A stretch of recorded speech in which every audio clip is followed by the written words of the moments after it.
together to make once-in-a-generation upgrades to our infrastructure. The investments made through the bipartisan infrastructure law, the CHIPS and Science Act, and the Inflation Reduction Act have already launched thousands of essential projects all across the country. Before projects like these get off the ground, they need to obtain critical approvals. This process helps to ensure that improving our infrastructure doesn't come at a cost for our environment, wildlife, public land, or private property. These approvals are generally referred to as permitting, and today's hearing gives us a chance to dive more deeply into how this process works.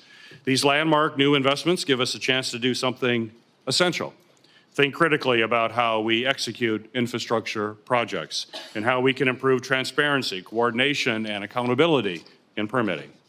Today, we can take one important step in that work by taking a closer look at the work of the Permitting Council.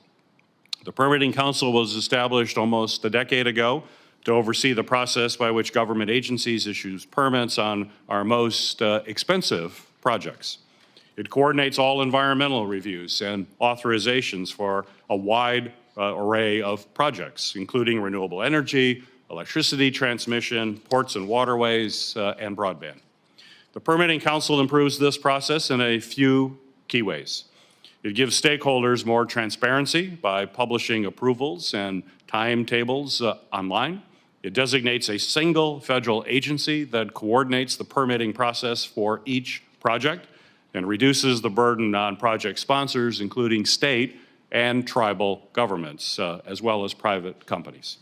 The Permitting Council also serves as a federal permitting center of excellence, where it makes recommendations to agencies on the best practices to improve the permitting process.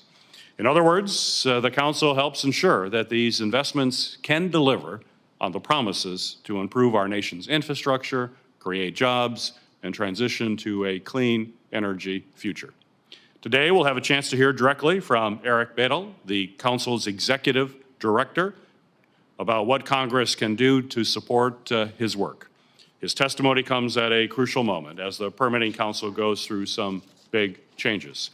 In 2022, the Permitting Council received $350 million in the Inflation Reduction Act to transfer to other agencies and governments to improve permitting. These resources will help hire subject matter experts, invest in engagement from stakeholders, and purchase technologies that are used in environmental reviews. The Council also recently established the Tribal Assistance Program to earmark a portion of funds for tribes. These resources are intended to help overcome the barriers that tribes often face in engaging in an environmental review process. The Permitting Council has made 2 transfers for tribal assistance so far. This hearing is an essential opportunity to better understand how these funds will be used, how the permitting process can continue to improve, and how Congress should continue strengthening the Council's purview in the future. And I look forward to the discussion.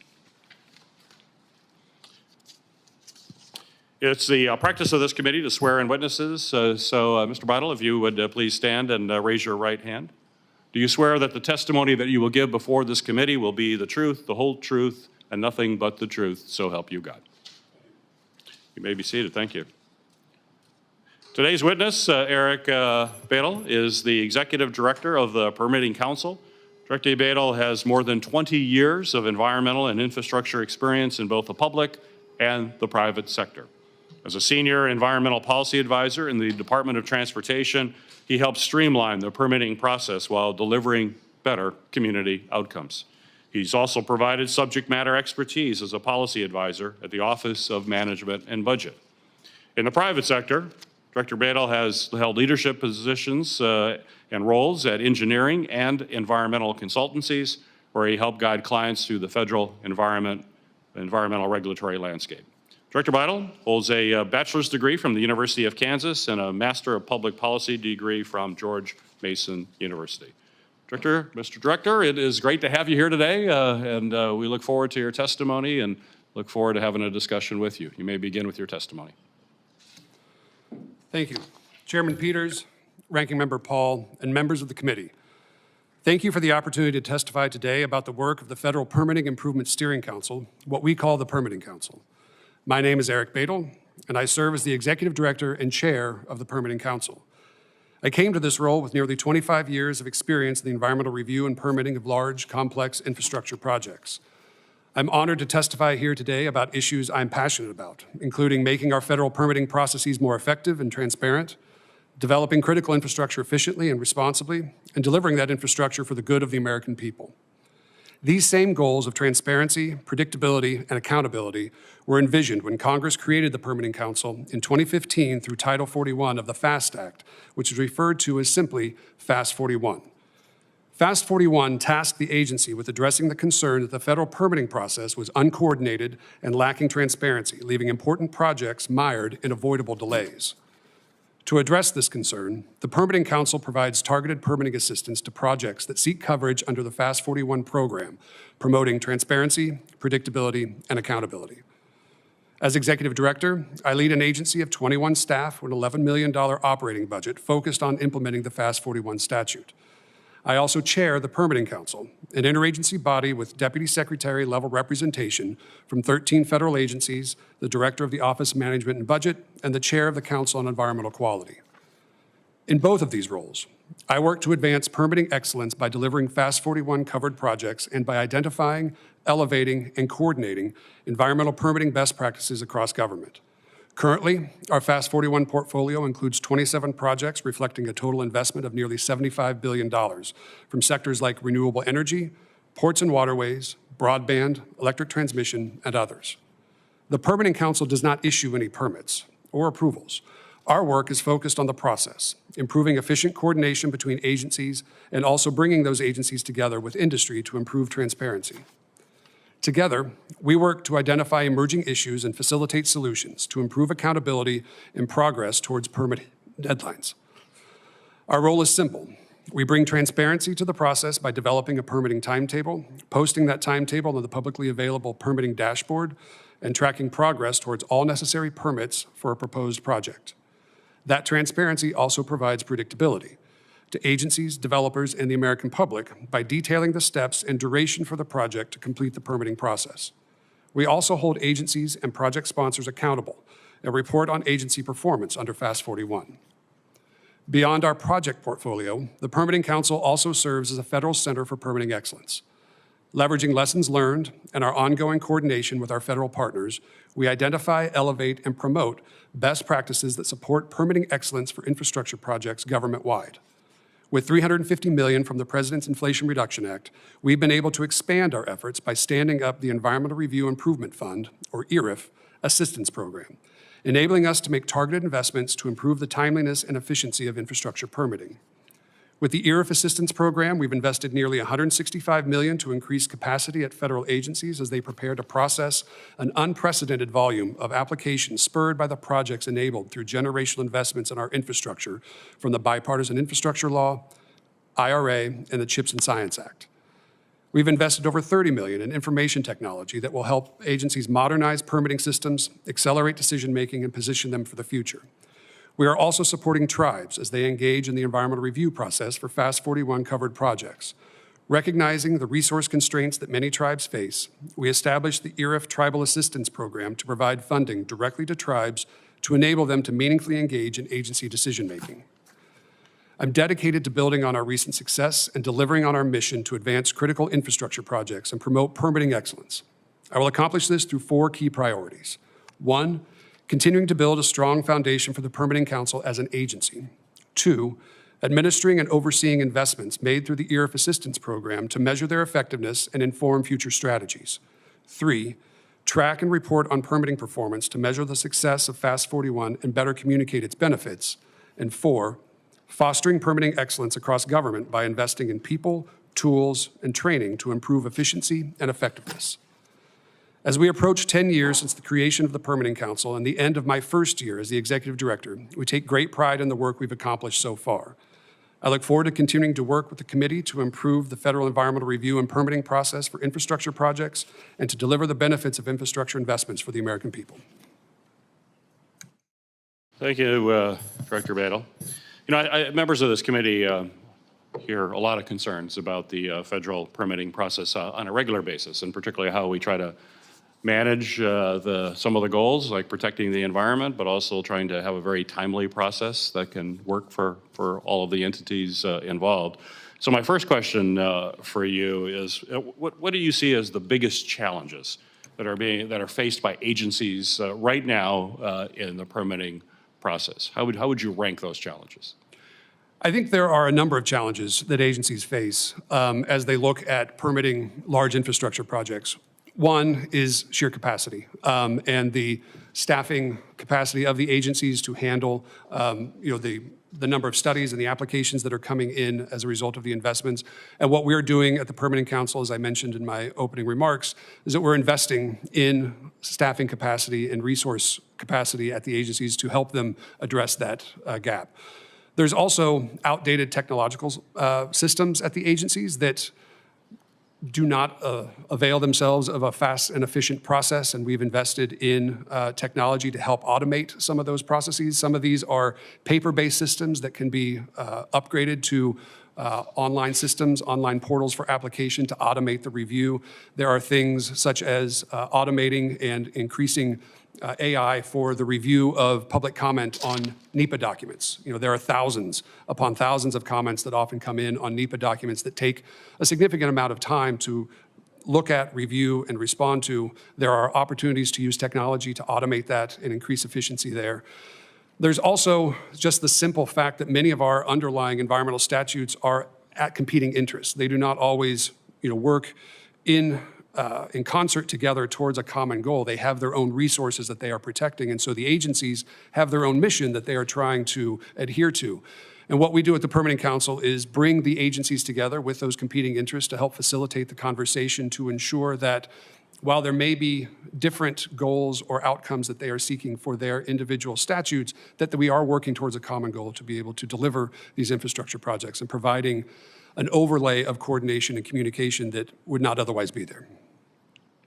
So certainly streamlining that whole process is essential, but as I mentioned in my question, it's also important to ensure that we have high quality environmental review as well. Now, you talked about a variety of competing legislation or policies that are there, but how can we ensure that while we're pushing for greater efficiency, which is critical, that we also have the highest quality environmental review possible to protect our environment?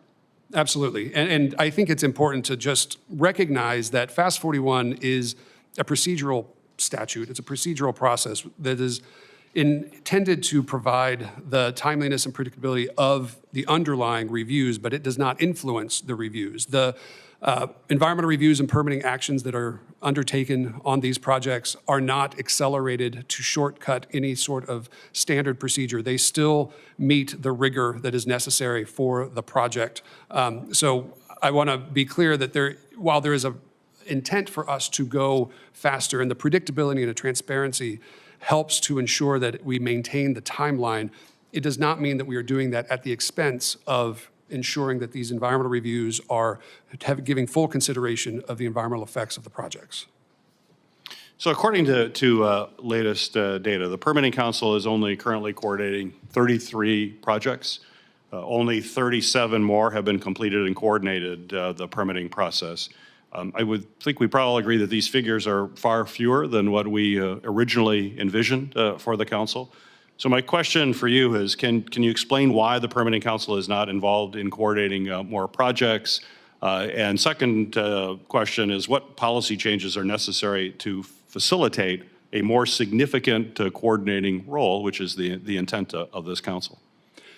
Yeah, I appreciate the question, and it is definitely my intent as executive director to ensure that we are expanding coverage of FAST 41 to as many projects as we can.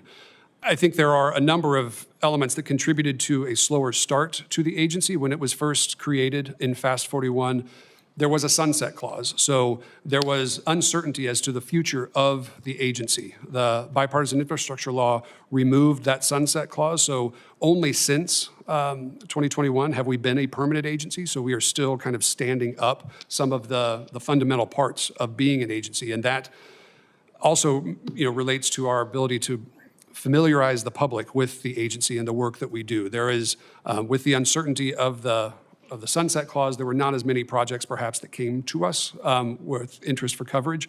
But just in the last year, we've added 12 projects. We are in conversation with 12 more potential projects that are looking to submit applications for FAST 41 coverage. I think our efforts right now to raise the profile of the agency, to share the benefits of the FAST 41 program, are yielding benefits already. As far as policy changes to increase participation in the program, there are a couple barriers to entry. One, the cost threshold is at $200 million. We've had projects smaller than that have approached us with interest in FAST 41 coverage. That is one possibility. There are other technical pieces of the legislation that exempt certain types of projects. So Department of Transportation-led projects, as well as projects led by Army Corps of Engineers that are funded through the Water Resources Development Act, are also exempted from FAST 41 coverage. We have had ports and waterway projects come to us that would otherwise be eligible, except that they have funding from the Maritime Administration, and so they are statutorily exempt. So we are unable to provide coverage to port projects that would otherwise seek coverage from us. So we're working closely right now with your staff, as you're well aware, on legislation that will strengthen the permitting council's ability to coordinate permitting, clarify projects, some of the things that you just mentioned. Could you talk about how such legislation would help your efforts and why it's needed?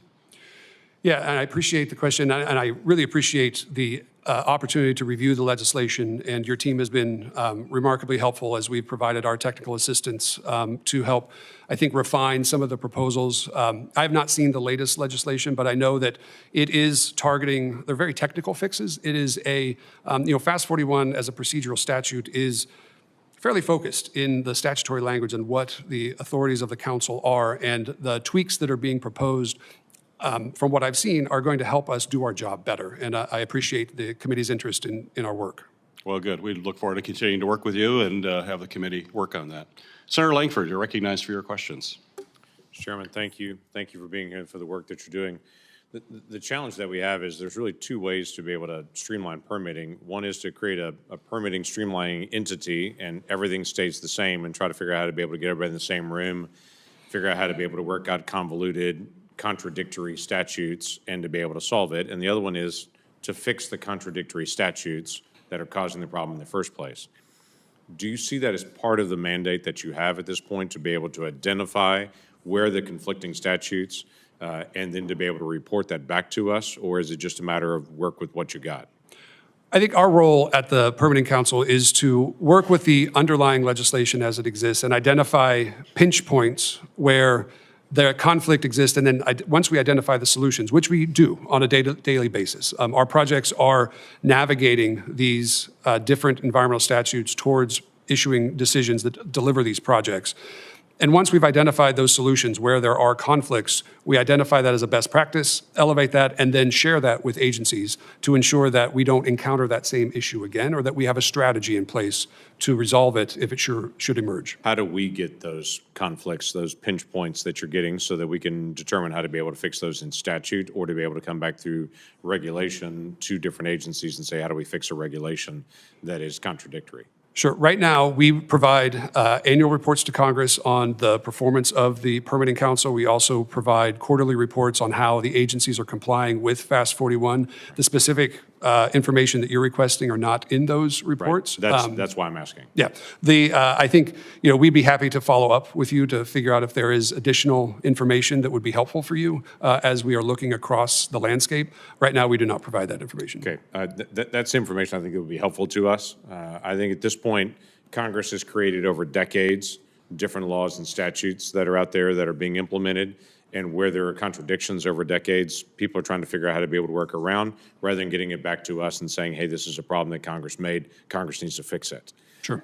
I think that would be helpful for everybody. I'm not trying to put you out of a job, because there's still plenty of issues that are to be dealt with there, but it might make the job easier to not have to try to figure out how to navigate three things that have conflict with each other to be able to solve that. But we can't see that. You see it on a daily basis, and it's not right for the American people for that to be kept from us, and so that we don't have the opportunity to be able to fix it. So that'd be helpful. The categorical exclusions is one of those things that was put in years ago that doesn't seem to have worked very effectively. I know that's under the $200 million mark on it, that's smaller. But it's one of many examples that I see of attempts to be able to help streamline this process that hasn't been effective in the past. It'd be helpful for us to be able to get back both the things to you, what you're working through already, to be able to review legislation to say these things would be helpful, but it'd also be helpful to be able to get the different details on it. GAO recently did a study looking at just the broadband implementation and the permitting issues on that. I know you're not dealing with that a lot right now, but they set a goal to be able to have permitting decisions and such made with 270 days. That's still a really long time. The painful part is they're not making the 270-day even mark. That's the goal to be able to be made, but that's not actually making that goal. When you look at the permitting issues that you're dealing with right now and trying to be able to navigate through, what's a typical time to be able to get through the permitting process of a different projects? And you can pick small to large. Well, that's a question that we get often, Senator, and I appreciate the opportunity to kind of provide a little context around the work that we do. When you compare timelines outside of Fast 41, it is very much kind of an apples to oranges, because Fast 41 is the only process in government that actually tracks a project from start to finish throughout all of the environmental reviews and permitting. But also inherent with that is the uniqueness of each project and the different issues that each project may have and the different permits and approvals that may be associated with each project. So we don't have good data yet, but we are getting there on the average timeline for Fast 41 projects and to be able to report out on the benefits of that. What I would say is we are seeing projects move through the process efficiently and hitting their marks more for permitting timetables. I think we are on the improving upswing here for permitting. Also, to just pivot back to a point that you made about categorical exclusions and broadband, we have provided significant funding to the NTIA to support their efforts to do efficient environmental reviews and approvals of broadband projects.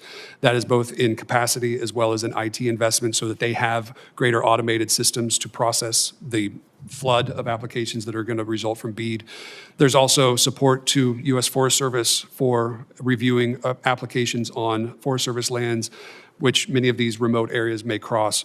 We've also provided support to the Advisory Council on Historic Preservation to extend a program comment to allow for a more efficient process for Section 106 review for broadband. So understanding that the target of 270 may not currently be met, I haven't seen the GAO report, but we are making significant efforts to improve that and make sure that we are meeting the demands of the program. Okay.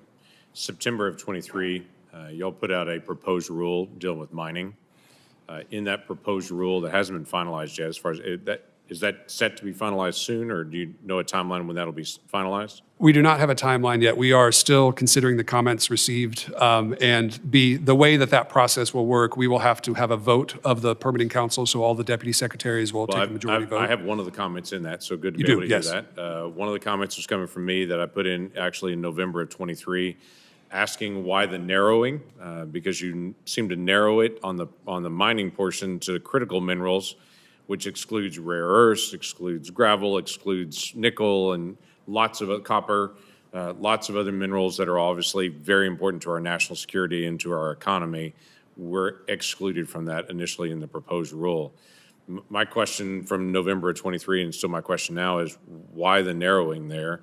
Not looking at national significant or economically significant or national security significant minerals. Why that narrowing, and is that a part of the dialogue at this point? It is definitely the part of the dialogue now, and the reasoning behind the proposed rulemaking when it was put out was the administration has really put a laser focus on domestic sourcing of critical minerals because of all the benefits that you've identified, economic competitiveness, national security, and as part of an all-of-government approach to really uplift the domestic sourcing of critical minerals, the rule was seen as a way to prioritize the effort of the agencies towards those projects. Obviously, we received comments back from a number of stakeholders who were shared similar concerns. Many of the concerns were around the narrowing, and we are still considering those comments. As I mentioned, we do not have a timeline at this point for finalizing. Okay, thank you. Mr. Chairman, if I can just make one quick comment on this. If we don't have more copper, we're not going to do electrification. And so I know that's not on the critical minerals list, But if we're talking about electrification, we have to have more copper to be able to do that. And we have to have more rare earth minerals as well to be able to do almost anything in national security or in electrification. So I do get the critical mineral side, but as far as for our economy and our national security, there's a broader swath of minerals that'll be important as well. I'll let you go through all the review process you've got. Thank you. Thank you, Senator Langford. Senator Hawley, you're recognized for your questions. Thank you very much, Mr. Chairman. Mr. Badel, is that how I say your name, by the way? It is, yes. Badel, Thank you. okay. Thanks for being here today. Are you familiar with the Grain Belt Express? I am, yes, sir. Tell us about it. The Grain Belt Express is a transmission line crossing Kansas and Missouri. It is currently in the NEPA phase with a draft environmental impact statement, I think targeted for towards the end of this year, the beginning of next year, with the Department of Energy as the lead agency. And it sought Fast 41 coverage from my agency in February of this year. 542 miles of overhead high voltage lines that will cut right across the state of Missouri. You've designated it, you've given it Fast 41 approval, is that correct? Well, it is a Fast 41 covered project, yes. So what will the effect of that be, the Fast 41 designation? So Fast 41 is a procedural statute that helps bring the agencies who have permitting actions together. It establishes a permitting timetable to provide predictability and transparency to the public as to what the actions are necessary for the project to seek approval and actually get to construction. So we have developed a permitting timetable for that project and posted it to the permitting dashboard. And as we will maintain active project management of the timetable to ensure that we are meeting permitting deadlines. Here's what you said upon approving the Grain Belt Express for Fast 41 status. Grain Belt Express exemplifies the type of transformative transmission projects capable of delivering the triple play of affordability, grid reliability, and more domestic renewable energy production. Are you aware that the Grain Belt Express is highly controversial in the state of Missouri and vociferously opposed by farmers in my state? I am aware that there is local opposition to the project, yes. Yeah, to put it mildly, why is it a good idea to go over the heads of the people of Missouri and give this expressway, which is being developed by a private company that's making probably billions of dollars on it as they take farmers' land? Why is that a good idea? Well, Senator, we do not have actual discretion for projects that seek Fast 41 coverage. So it was not a decision on my part actually to grant coverage. If a project meets the criteria as defined in statute and they seek Fast 41 coverage, we are obligated to extend that coverage to the project, independent of the individual merits of the project. Don't you think that it's kind of incredible that this private company, Invenergy, that is responsible now for Grain Belt Express, that is making boatloads of money on it, that is taking farmers' land in my state without compensating them? Here's how bad it was, Mr. Badel, in the state of Missouri.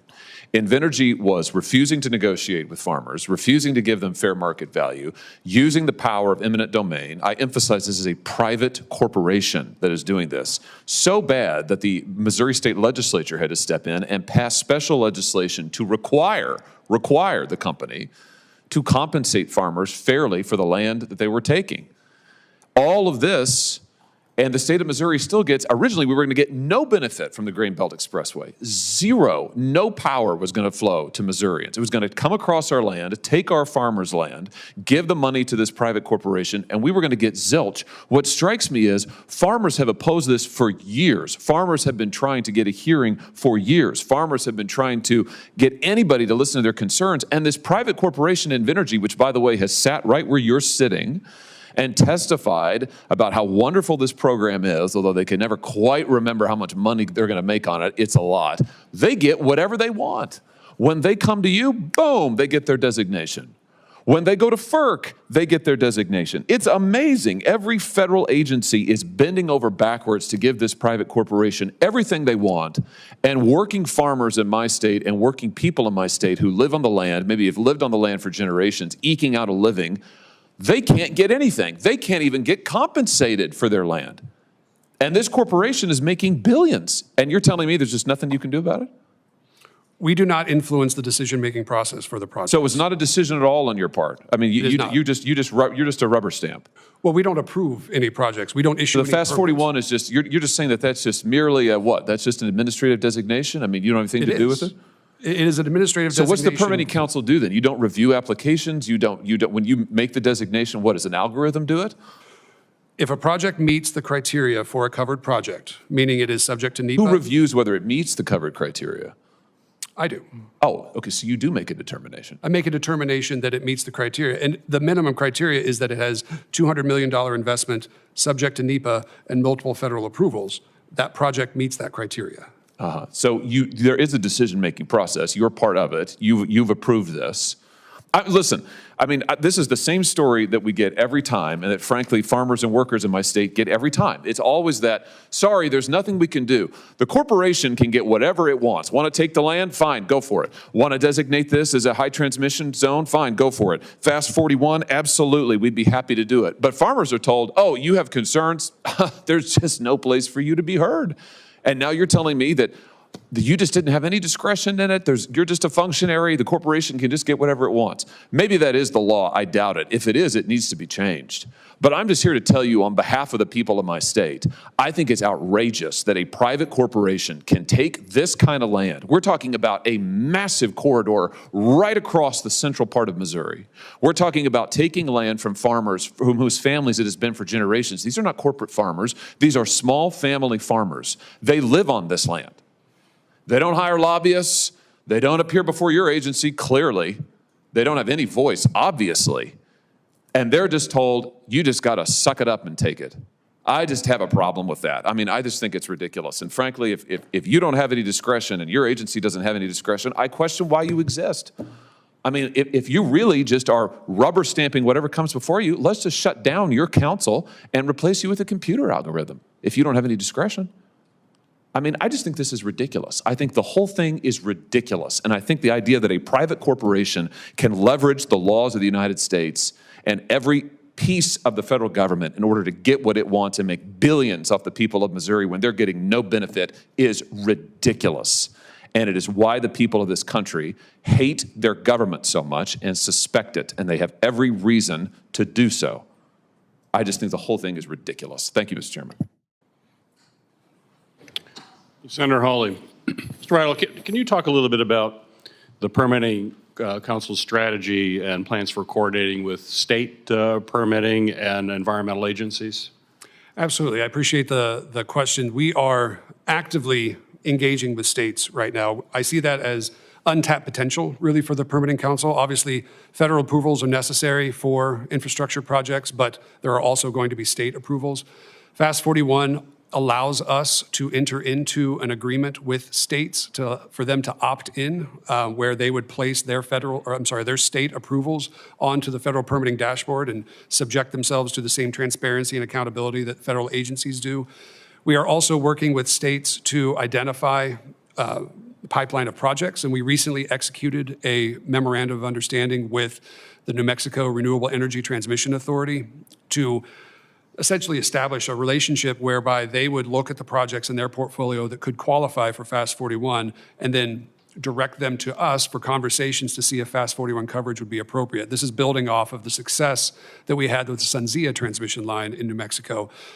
We are looking at ways that we can really engage the states in more thorough conversation about, A, what projects are within their borders that would qualify for Fast 41, but also how we can provide the same strategies that we do to the federal government to state agencies.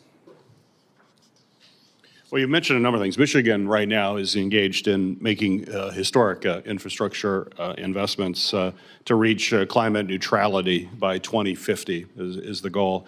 You mentioned some efforts that you've been taking to help states, but could you be a little more specific as to how the Permitting Council might support this investment goal in my home state of Michigan?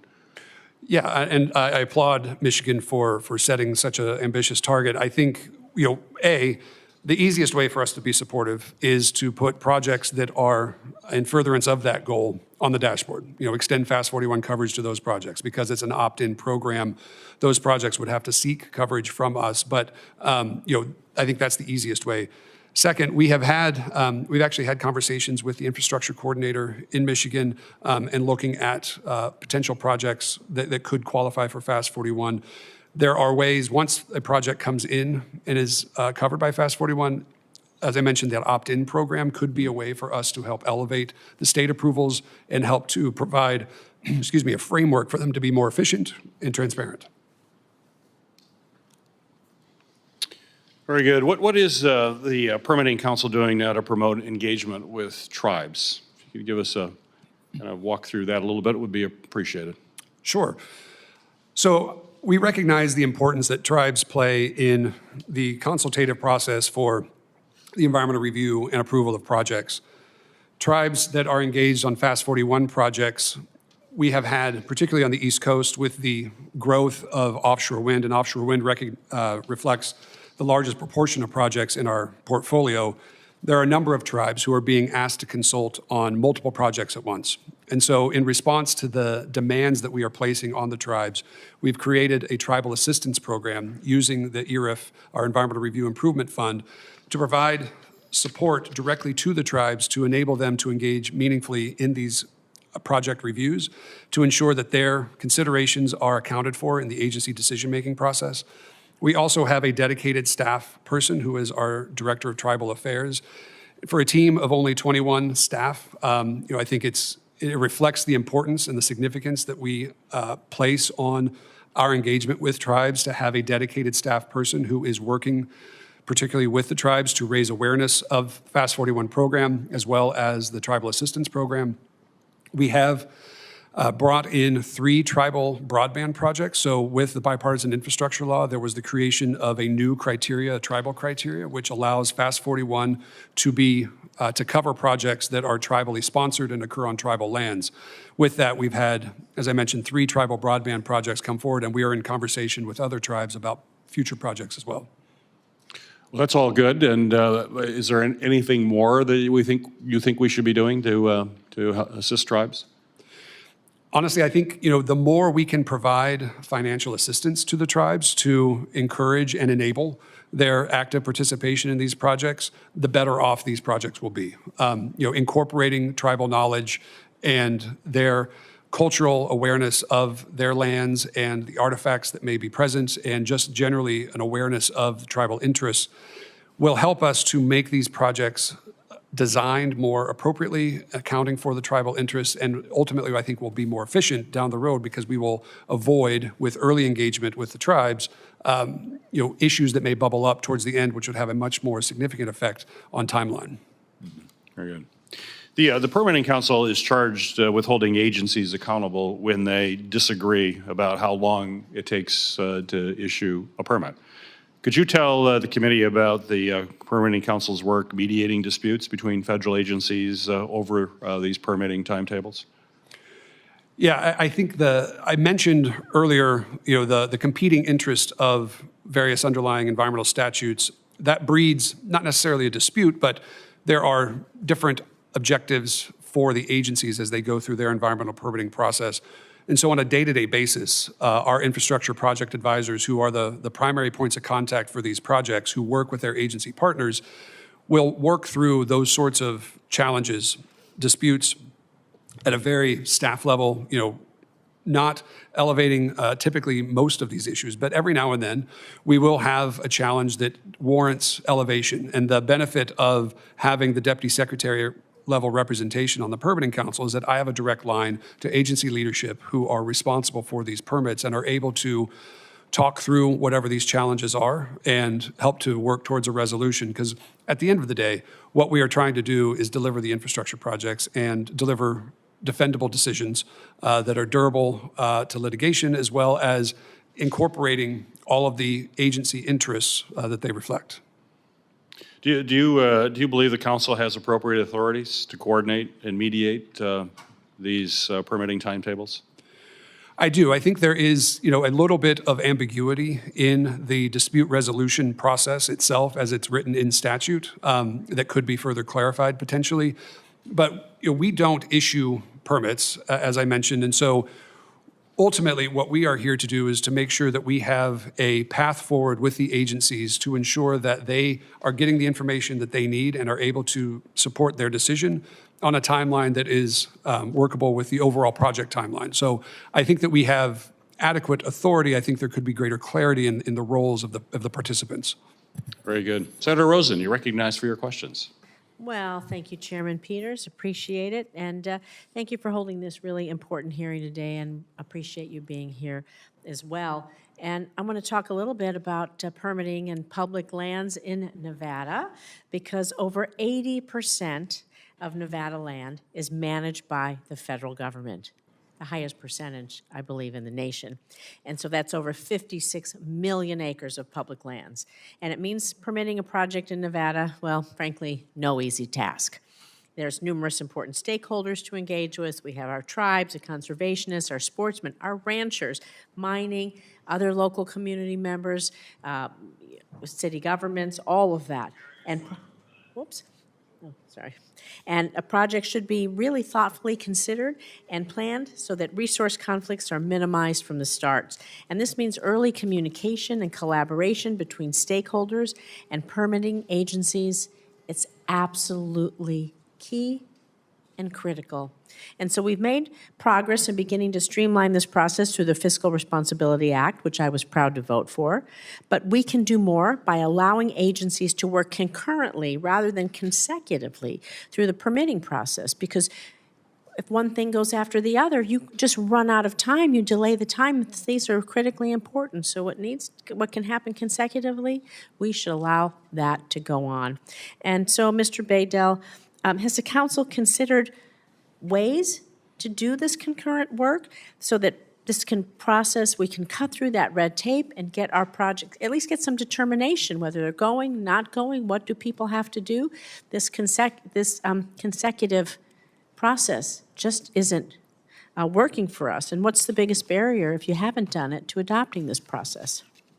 I appreciate the question. The working concurrently rather than consecutively is kind of a fundamental best practice for permitting. And the FAST 41 statute actually directs agencies to work concurrently on permitting reviews and environmental approvals for FAST 41 covered projects. So for the projects that come in for coverage under our program, when we create the permitting timetable, we are looking at ways that are going to enable these actions to occur concurrently so that we are working simultaneously towards a common goal of reaching a decision on an agreed upon timeline. So I think, Senator, we are already prioritizing that. I would also note that the bipartisan permitting reform implementation rule, the NEPA Phase 2 rule that CEQ just finalized, also prioritizes the concurrent review of NEPA and permitting actions to enable the more efficient review and approval of these projects. So I think we are taking strong steps in that direction. It will take a little while for it to spread fully across government, I suppose. But for the FAST 41 projects that we have in our portfolio, that is the state of practice, and that is what is expected. Well, this is critically important to all the funding that's coming down to Nevada for these critically important projects in wind, water, solar, geothermal, critical minerals, and even implementing broadband expansion, all of the things that we have to do to keep our state growing, thriving, and competitive. So how can Congress empower the Permitting Council to really take a more significant role? Because you're saying you're directing agencies to do this. Is it coming down to our local levels? Are they understanding that they have to collaborate and coordinate, and where they can even, not just concurrently, maybe they can share some of the data? It doesn't have to even be done twice. That can also reduce the cost of a project? No, and I think that's an important question. What the distinction that I would like to draw is that we have, under FAST 41, we have our covered projects, and we have control or influence over the way that the timetables are developed for our covered projects, but there are a vast number of projects that are not covered under FAST 41, where we have obviously much less influence. What we do, however, is to identify those best practices that we learn from the covered projects and coordinate with the agencies to help them adopt those sorts of strategies. So trying to filter it down to the local level. Exactly. That's what we really need to do. Because last week I hosted Secretary, of Commerce Gina Raimondo to discuss the barriers of bringing broadband to northern Nevada. We actually are one of the most mountainous states in the lower 48, and we have to bring it to northern Nevada and rural parts of our state. And a large part of the conversation we had last week centered around challenges of permitting on federal land. So NTIA has worked to mitigate delays on the front end by releasing permitting templates, environmental screening tools for all the applicants, but more needs to be done. So can you speak a little bit about how the Permitting Council is working with Commerce to ensure projects like those funded under the bipartisan infrastructure law are able to meet the construction deadlines? Because the permitting process, again, is slowing them down. Absolutely, and we have been working very closely with the NTIA to help them get the resources that they need to be able to manage the influx of applications that are going to result from the BEAD program. I mentioned earlier, we provided funding to the NTIA to increase staff capacity, as also to improve information technology tools to ensure that they have automated systems to process the applications as they come in. We've worked with the U.S. Forest Service to help develop tools to enable faster, more efficient permitting across forest lands. We've also provided funding to the Department of Interior to support broadband teams to enable them to be more efficient. We are looking at additional ways to do programmatic reviews under the Endangered Species Act for broadband projects to enable that to be more efficient as well. So we recognize that there is a high demand for NTIA staff to be able to review and approve these broadband projects, and we are doing as much as we can to help provide Could you talk about the resources. permitting dashboard that you've been working on? You know, I'm a former computer programmer, systems analyst. I know you've talked about, we have the permitting dashboard, how that's going to improve the efficiency and efficacy of environmental reviews as it makes sense for us to invest in this digital streamlining for all the stakeholders, everybody that's working on it. And so how has the technology been helpful in the permitting process, and where do we need to go to utilize the technology again to help us move forward faster, whatever the response is in this area? The dashboard really is our kind of our front porch to the American public. That is where people will go to look and identify the projects that are Fast 41 covered.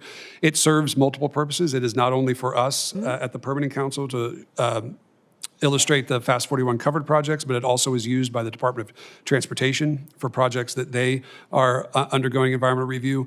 It right now is very much a portal for the public to see what is happening and less interactive. I think there are upgrades that we could make to that tool to make it more. You should use this as a model for other agencies. Your permitting dashboard would be a good template as we're trying to do this across agencies. It absolutely could, or it could be the portal for agencies. I think what we are hoping to encourage agencies is where there are requirements to post timetables for projects, whether they're Fast 41 covered or not. Yeah. Use the dashboard. It already exists. Yeah, I like the dashboard idea. I'll be glad to submit some more questions for the record. Thank you, Chairman. Thank you, Senator Rosen. Senator Carper, you're recognized for your questions. Thanks so much. Mr. Badel, I understand we've discussed how your name is pronounced, and it's Bagel with I guess a D, is that right? It's Badel. With a B. Badel, yes. Badel, okay. We welcome you. I understand your wife Hillary is with you. Would you raise your hand, ma'am? Yeah. All right. And I understand you got some children here. A daughter, Ainsley, is that you? Ainsley? All right, raise your hand, Ainsley. Go ahead. All right. And Ainsley, do you have a brother? What's his name? All right. Max, to the max. And Ainsley, do you have any grandparents here? No. Are these your parents? That's a question. Are these your parents? Yeah. All right. Good. All right. Well, we thank you all for coming on. My first question is, and I ask variations of this question, but if you try to get people to explain complex concepts, I say, how would you explain this to your grandparents? I say, how would you explain this or that to your grandparents? I'm going to say, how would you explain what you do to your in-laws? The simplest way to explain what we do is that we're an agency that provides coordination among the various federal agencies that are responsible for permitting big infrastructure projects. And what we do is provide transparency and predictability and accountability to the permitting process. Many times people don't understand the various steps that go into permitting a big infrastructure project. And what we do is break it down into the individual steps and the milestones to achieve those permits and provide a timeline for the accomplishment of that task. And so people can look at it and understand if it starts on day one, we have until day 365 to achieve this outcome. Good. I mean, I'm looking at your in-laws, and thumbs up, thumbs down, what are you thinking? All right. They're rolling their eyes. I get that a lot, Senator. Not really. I see you're drawing over your left shoulders. I just come from the Environment and Public Works Committee, which is having a hearing on the Key Bridge, the bridge in Baltimore that was badly damaged. And I'm going to slip back over there as soon as I get to ask more questions of you. But I see Rebecca Higgins, who's was a longtime member of the Environment and Public Works Committee, helped us write big parts of the Inflation Reduction Act, which was hugely helpful during my tenure in the committee. So, Rebecca, it's nice to see you. My question, last year, the Environment and Public Works Committee held, I think not one, but a couple of hearings on permitting. Common theme at our hearings was the importance of public engagement, as you may know. We learned that when project sponsors understand community concerns early in the process, sponsors can often include solutions in the project's design. Public engagement can build trust. It can increase public buy-in, can help resolve issues, it can help prevent litigation, and ultimately it can save time and money. My question, based on your experience, how does community engagement facilitate timely completion of reviews and improve permitting outcomes? I appreciate that question, Senator. The early and meaningful engagement is a kind of foundational piece of effective environmental review. The bipartisan permitting reform implementation rule, the NEPA Phase 2 rule, emphasizes early public engagement as part of the NEPA process. What we do at the Permitting Council for our Fast 41 covered projects is ensure that we are providing transparent information to the public about the project and its status in the permitting process. Ultimately, the earlier you engage with affected stakeholders and have meaningful conversations with them to identify their concerns and also potential issues on a project, the better you are able to incorporate those concerns into project design, into the analysis, to ensure that you are identifying alternatives that will not result in avoidable impacts that would then trigger further complications down the road. The earlier you engage, the sooner you identify the issues, the earlier you can resolve them. What often happens without early engagement and meaningful public involvement is that issues will emerge later in the process that you could have identified sooner that will have a much more material effect on the permitting timeline. If you can identify early and resolve them early, you can have much more predictability. And at the end of the day, project sponsors are willing to account for a slightly longer timeline if they know that it's going to be longer. The unpredictability of unexpected delays is what can really cause problems. I'm reminded of a hearing that we held before the Environment and Public Works Committee. I think it was late last year, maybe late last year. And the issue of what can we do to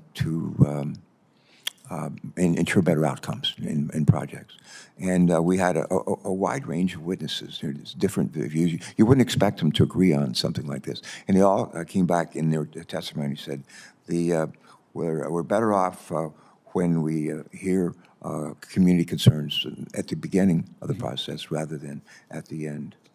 Let me ask a second question.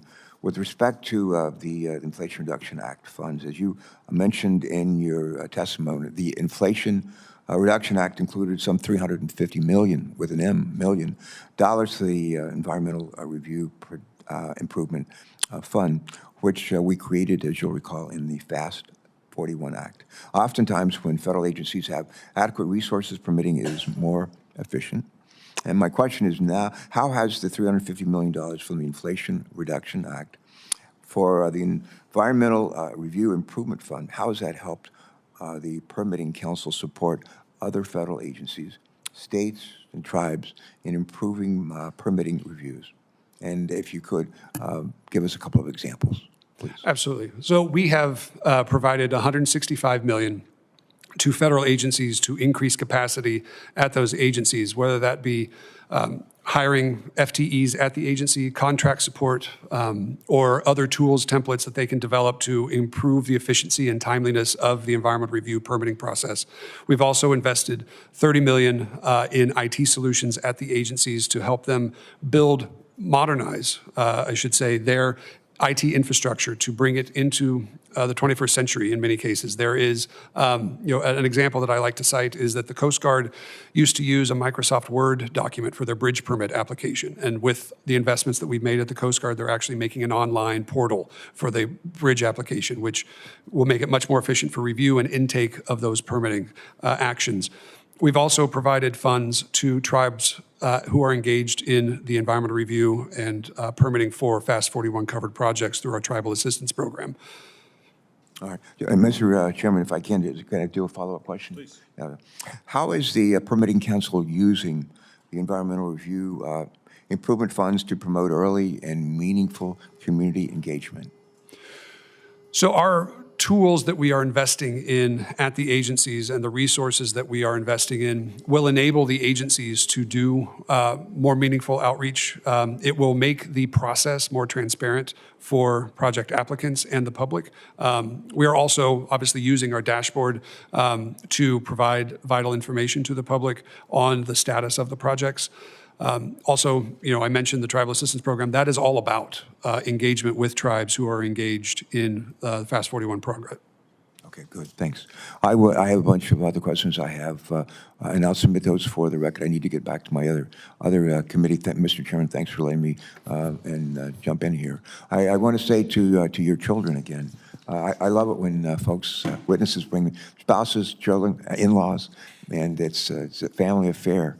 I just want to say to your kids, how old are your kids? They're 9 and 11. 9. Who's 9? Daughter? Max. Yeah, son 11. Let me talk to the two of you just for a second, okay? We have, as you know, 50 states. 50 states. He's our chairman. He's our leader on this committee. He's from the state of Michigan. I'm from the state of Delaware. Although I'm a huge fan of the Detroit Tigers, as he knows. And we're happy about that. Oh, yeah. But we have, just for your kids, we have 50 states. Every state has 2 United States senators. And our job is to help make the rules for the country. That's what we do. We help make the rules for the country. And we don't do this by ourselves. We have a lot of people helping us. They're sitting behind us and in the audience as well. But that's what we do, help make the rules for the country. And we're delighted to have a chance to work with your dad, your husband, your son-in-law in this effort. This is important stuff. This is important stuff for our country today and going forward. Thank you, Mr. Chairman. Thank you, Senator Carper. Hopefully they'll both get extra credit for school today. This is a civics lesson. That's very good. So I promised them froyo afterwards.